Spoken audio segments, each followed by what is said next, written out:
Good morning बच्चों, मैं अंजुला शर्मा कक्षा 10 व्याकरण के पाठ 3 पद परिचय की व्याख्या करने जा रही हूँ।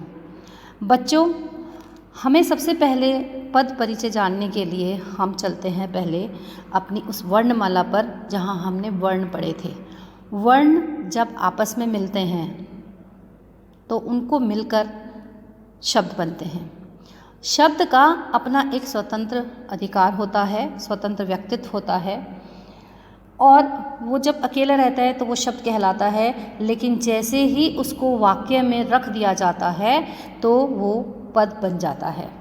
जब शब्दों का प्रयोग वाक्य में ना करके अलग से किया जाए तब वे शब्द कहलाते हैं, किंतु जब उन्हीं शब्दों को मिलाकर वाक्य बना दिया जाता है तब वे शब्द पद कहलाते हैं।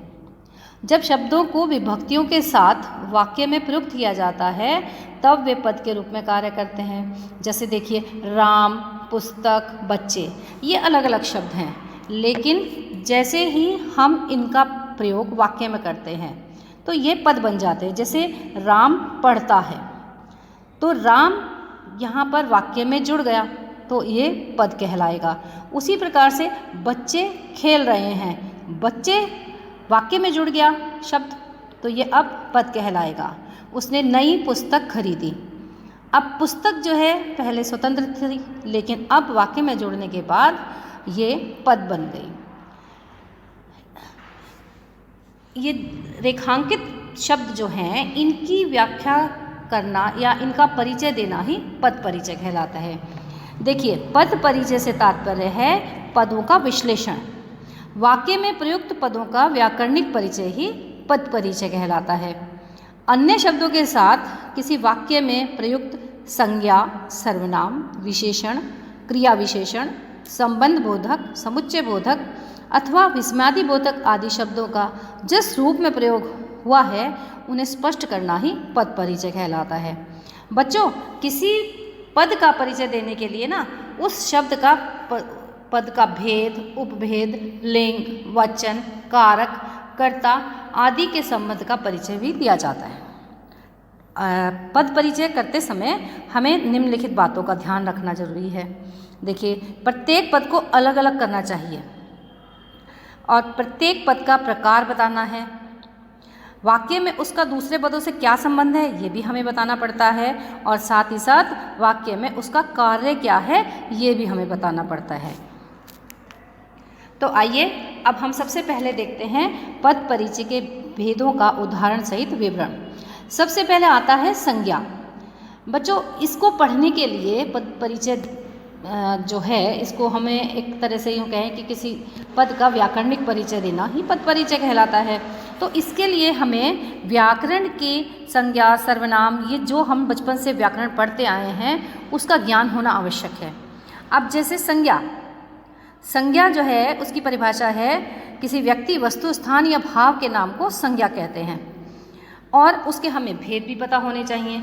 जैसे जातिवाचक संज्ञा, व्यक्तिवाचक संज्ञा, भाववाचक संज्ञा और उन्हीं के आधार पर उसके लिंग, वचन, कारक, क्रिया अथवा अन्य शब्दों से उसका संबंध भी बताया जाता है।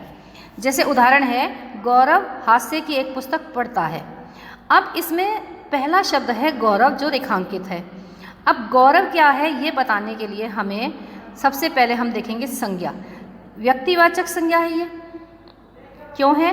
क्योंकि किसी व्यक्ति, वस्तु, स्थान के नाम को कहते हैं तो ये संज्ञा क्या है? व्यक्तिवाचक है। फिर हम इसका देखेंगे लिंग। लिंग कौन सा है? गौरव लड़का है तो वो पुल्लिंग है। इसी प्रकार से उसका वचन देखेंगे। वचन क्या है? एक वचन। और फिर देखेंगे हम इसका कारक। कारक क्या है? उसके लिए हमें सारी विभक्तियाँ पता होनी चाहिए। जैसे कर्ता ने, कर्म को, करण से, है ना, तो वो कौन सी विभक्ति किसके साथ लगती है? तो यहाँ गौरव जो है वो कर्ता के रूप में है। इसी प्रकार से अब हम दूसरे शब्द को लेते हैं हास्य की। तो हास्य क्या है? हास्य एक भाव है। तो अब हम इसको देखेंगे कि हास्य जो है एक भाववाचक संज्ञा है। ठीक है, फिर ये है पुल्लिंग, हास्य गौरव के अकॉर्डिंग, और ऐसे ही एक वचन भी है और इसका संबंध जो है गौरव से है, पुस्तक पढ़ रहा है वो, है ना, तो इस संबंध कारक हो गया। अब तीसरा शब्द रेखांकित है पुस्तक। पुस्तक जो है वो जातिवाचक संज्ञा है ना, और पुस्तक स्त्रीलिंग है, एक वचन है और इसके ऊपर कर्म हो रहा है तो ये कर्म कारक कहलाएगी।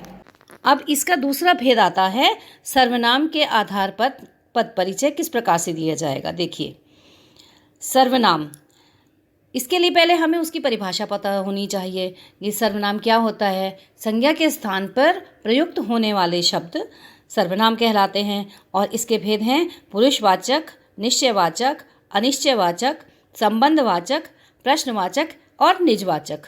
फिर इसके साथ ही साथ हमें उसका लिंग, वचन, कारक या अन्य शब्दों से उसका संबंध भी बताना पड़ेगा। जैसे आपको एक उदाहरण दिया हुआ है, मैं तुमसे कुछ पूछूंगा। इसमें सबसे पहले रेखांकित शब्द है मैं। मैं क्या है? ये एक सर्वनाम है और सर्वनाम कैसा है?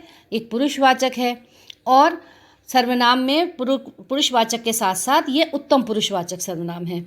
फिर इसके बाद हम इसका वचन देखते हैं। वचन क्या है? मैं सिंगल पर्सन है तो क्या होगा? एक वचन। उसके बाद पूछूंगा यानी कि लड़का है वो, तो क्या हो जाएगा? पुल्लिंग।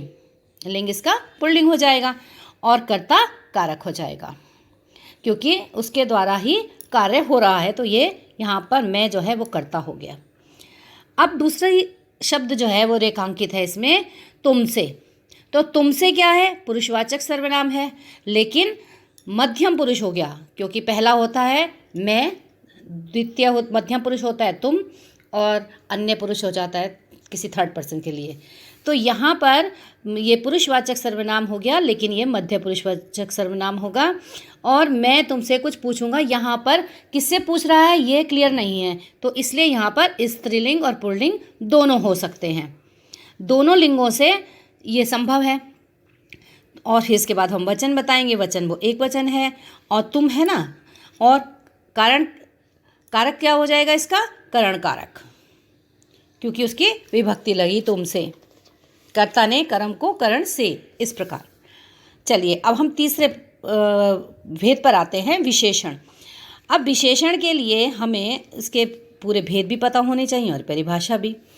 किसी व्यक्ति वस्तु की जब विशेषता बताई जाती है तो वो विशेषण कहलाता है और इसके जो भेद हैं वो हैं गुणवाचक, संख्यावाचक, परिमाणवाचक एवं सार्वनामिक। और फिर इसके साथ साथ हमें लिंग, वचन, कारक, विशेषानुसार विशेष्य आदि भी बताना पड़ेगा। अब जैसे आपको उदाहरण दिया हुआ है, मेरे बगीचे में 2 नीले फूल हैं। अब 2 को इन्होंने अंडरलाइन किया हुआ है, तो 2 क्या हो गया? विशेषण तो है क्योंकि वो उसकी फूल की विशेषता बता रहा है, लेकिन कौन सा है?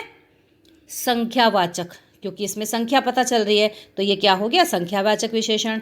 और निश्चित संख्यावाचक विशेषण हो जाएगा, इसलिए हम इसको ब्रैकेट में लिख सकते हैं, चाहे तो हम डायरेक्ट भी लिख सकते हैं निश्चय संख्यावाचक विशेषण, क्योंकि इसकी संख्या निश्चित है।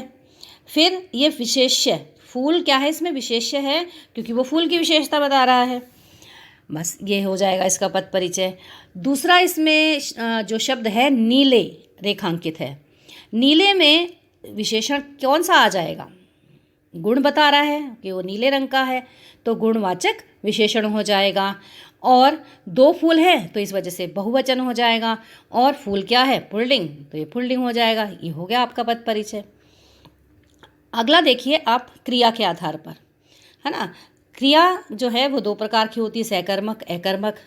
जहाँ पर क्रिया का मतलब होता है जहाँ कर्म हो रहा होता है ना, कर्म का होना पाया जाता है। और इसमें धातु, वाच्य, काल ये सब आ जाते हैं। भूतकाल, वर्तमान काल और भविष्यत काल, और इसके भेद सहित सब कुछ बताना पड़ता है। आगे देखिए, और साथ ही साथ इसके बाद फिर लिंग, वचन, कारक और कर्ता, कर्म आदि के संबंध से उसका संबंध भी बताते हैं। उदाहरण है इसमें, जब वह स्टेशन पहुंचा तब गाड़ी चल रही थी। पहुंचा को इन्होंने अंडरलाइन किया हुआ है, तो देखिए आप पहुंचा क्या है? ये एक क्रिया है, लेकिन ये एक अकर्मक क्रिया है। और पहुंचा यानी कि वो सामान्य भूतकाल में ये कार्य जो हो रहा है, वर्क, ठीक है। पहुंचा पुल्लिंग क्या हो जाएगा? इसका पुल्लिंग, और एक वचन है, साथ ही साथ ये कृतवाच्य भी है। दूसरा जो अंडरलाइन किया हुआ है वो है चल रही थी। चल रही थी इसमें यानी कि कर्म हो रहा है, तो क्रिया कौन सी हो गई? सहकर्मक क्रिया। लेकिन ये अपूर्ण भूतकाल है क्योंकि ये क्रिया जो है वो अभी चल रही मतलब बिल्कुल अभी हो के चुकी है, चल रही थी, है ना। ट्रेन है, इसके बारे में बताया जा रहा है, तो स्त्रीलिंग, लिंग इसका स्त्रीलिंग हो जाएगा। एक ही गाड़ी है इसलिए वचन जो है एक वचन हो जाएगा, और संयुक्त क्रिया भी इसमें लगी हुई है तो ये कृतवाच्य हो जाएगा। ठीक है, आगे देखिए 5वां क्रिया विशेषण, जो क्रिया की विशेषता बताते हैं, साथ ही साथ उसके हमें भेद भी बताने हैं, जैसे स्थानवाचक, कालवाचक, रीतिवाचक एवं परिमाणवाचक। उस क्रिया का निर्देशन जिसकी विशेषता बताई जा रही हो, ठीक है, उसके बारे में बताते हैं। जैसे उदाहरण है, जब खाओ कम बोलो। जब क्या है, ये एक विशेषण है लेकिन साथ ही साथ कालवाचक विशेषण है। खाओ इसमें क्रिया है। ऐसे ही कम, कम क्या है, परिमाणवाचक, यानी कि उसकी मात्रा से लेकर बात हो रही है तो यहाँ पर परिमाणवाचक क्रिया विशेषण हो जाएगा, और बोलो जो है वो क्रिया हो जाएगी। फिर इसके बाद आता है 6 नंबर पर संबंध बोधक। जिन पदों अथवा उपवाक्यों का संबंध बताया जा रहा है, जहाँ पर जो है आपस में संबंध बताया जाता है पदों का। उदाहरण, वह खुशी के मारे चीख पड़ा, तो के मारे रेखांकित है, तो वो किस वजह से कूद पड़ा है, क्योंकि वो उसको बहुत खुशी हो रही है, तो खुशी से उसका संबंध है। ठीक, तो ये संबंध बोधक पद हो गया, पद परिचय इसका। 7वें नंबर पर आता है समुच्चय बोधक। इसके भेद हैं संयोजक एवं विभाजक, यानी कि जोड़ने वाले शब्द जो होते हैं और इनका वाक्यों का निर्देशन करते हैं। इसमें एक उदाहरण दिया है, वह आया और मैं चला गया। तो ये जो और शब्द है इसको अंडरलाइन किया है, तो और क्या है यहाँ पर, समुच्चय बोधक समानाधिकरण है, क्योंकि इसके द्वारा वो सेंटेंस को, शब्दों को आपस में जोड़ा गया है। इसके बाद आता है विस्मयादि बोधक। देखो बच्चों, विस्मयादि बोधक आपने बचपन में पढ़ा होगा। इसकी तो पहचान ही है कि यह है कि इसमें एक्सक्लेमेटरी का निशान लगा होता है। ये कई प्रकार के होते हैं, जैसे हर्ष बोधक, शोक सूचक, घृणा सूचक, भय सूचक, विस्मय सूचक, क्रोध आदि, है ना। जिस किसी को भी प्रकट कर रहा है उसका निर्देशन दिया जाता है वहाँ पर। जैसे उदाहरण है, आहा कितना सुंदर दृश्य है, तो आहा क्या है इसमें, विस्मयादि बोधक, और लेकिन हर्ष सूचक है। इसी प्रकार से अगर छी कितना गंदा है, छी अगर होता तो विस्मयादि बोधक तो होता लेकिन घृणा सूचक हो जाता। ब्रैकेट में हम उसका जो सूचक है वो लिख देंगे। इसके बाद लास्ट आते हैं हमारे निपात, जिसमें स्वीकृत बोध, नकारात्मक बोध, विदेश निषेधात्मक, प्रश्न बोधक, विस्मयादि बोधक, तुलनात्मक बोधक, अवधारणा बोधक, आदर बोधक, बल प्रदायक, इनके प्रयोग से वाक्य का समग्र जो भाव है, यानी कि जो अर्थ है, संपूर्ण अर्थ जो है वो प्रभावित होता है। उदाहरण है, जैसे सुरेश ने ही मुझे मारा, तो ही जो है ये क्या है, ये निपात है, क्योंकि इसके ऊपर बल दिया जा रहा है, तो ये निपात जो है वो बल प्रदायक हो गया। ठीक है, तो बच्चों इसी प्रकार से हमारे जो पद परिचय हैं वो हो जाते हैं। आज आशा है आपको समझ में आए होंगे। धन्यवाद।